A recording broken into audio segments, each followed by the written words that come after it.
ഞങ്ങൾക്ക് ആകെ 10 മരലിനെ പിടിച്ചുള്ള സ്ഥലമാണിത്. ഇവിടെ കുളിച്ചാണ് ആ മീനിനെ മുഴുവൻ കൊല്ലാൻ നിൽക്കേണ്ടത്. ഇവളെ പരിപാടി ഇന്നത്തോടു കൂടി നിർത്തണം. കുറെ കാലം ഈ ഒരു കളിയാക്കലെന്നെ ഞാൻ കേട്ടുകൊണ്ടാണ്.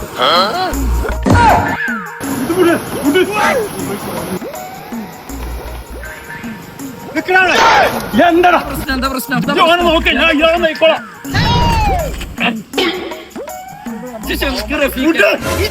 ഞാൻ ഓനെന്താ കാട്ടാൻ നോക്കട്ടെ.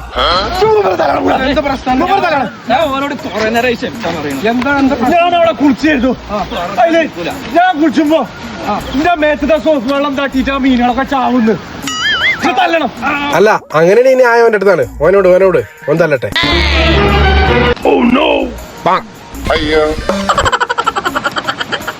എന്തിട്ട് പറഞ്ഞു? ക്ഷമിച്ചടാ. ഇപ്രാവശ്യം ഞാൻ ക്ഷമിച്ചു.